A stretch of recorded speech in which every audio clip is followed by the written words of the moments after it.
நலாஸ் நாட்டு சர்க்கரை நலமுடன் வாழ நலாஸ் இந்தியாவிலேயே நாட்டு சர்க்கரைக்கு ISI முத்திரை மற்றும் அக்மார்க் அங்கீகாரம் பெற்ற ஒரே நிறுவனம். தொடர்புக்கு 9047045000. 103 posts, which in the history of DGCA was the highest number of posts which was recruited. And this year we are planned to recruit 190, where UPSC also has come forward, and by October, end of October, we are going to recruit 190 posts for this DGCA.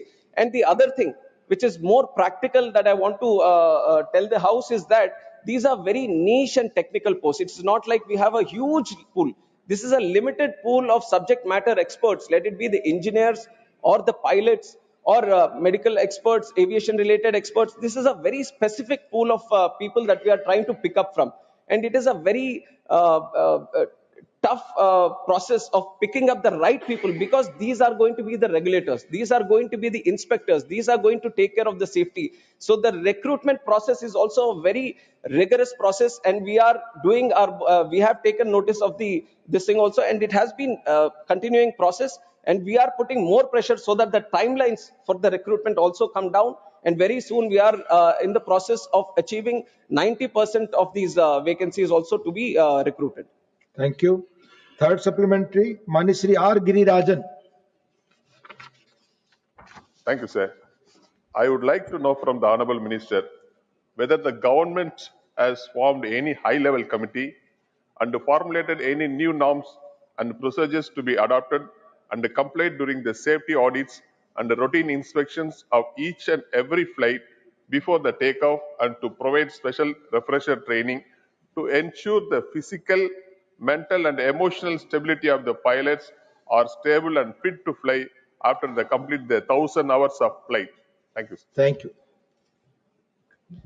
Sir, like I said, after the incident itself, one aircraft investigation bureau, they are running the investigative process into finding out how and why the incident happened. And on the other side, overlooking in a holistic approach on the safety measures and what can be done further.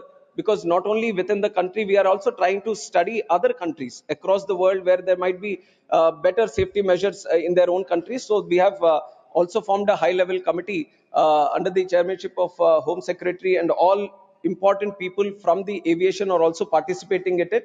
And they are calling people from multiple sectors who are necessary to give more suggestions regarding this. And it is an ongoing process, sir. It was formed right after the incident, and it has got a timeline of 3 months so that they can have multiple meetings within this. And the question which has been put up by the honorable member is also discussed within that committee, and we are all hoping that they come up with some good measures. We already have very robust safety mechanism in the country. We all have to be aware of this process, that it is not that something extravagant or something outside the box is required for the country. We have a very good safety mechanism. Today, if you look at the numbers, today domestically there are 2,909 departures that are happening in the country. 2,909. And internationally, if you look, 624. So overall, the number of departures that are happening every day from the country, 3,500. And around 5 lakh passengers are traveling every day by air. Even today, these are numbers that I have taken from today. So 5 lakh passengers are traveling safely every day. 3,500 flights are taking off every day from the country. So we have a very good process, but we are not stopping there.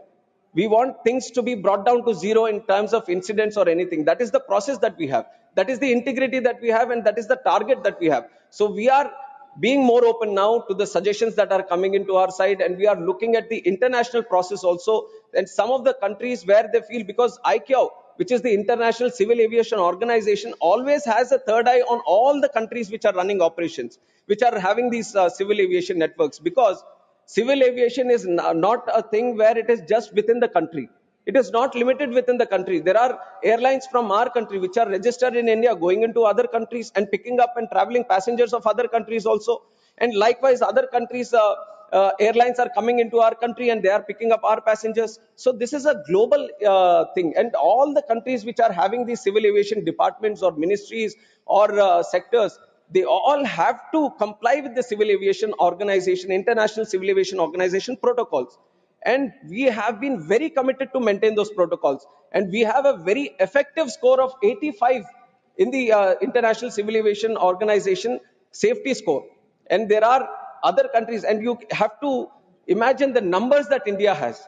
We have more than 160 airports in the country. And I've given you the number of passengers that are traveling every day. In other countries, you might say that New Zealand or UAE or this thing, how many airports they have? 1, 2, 3. And we are operating at such a vast scale. And that is not like an excuse I'm putting, but that is the kind of growth that we have seen in the country and the kind of growth we are trying to maintain by also having 100% safe and secure civil aviation network. Dr. Fauzia Khan,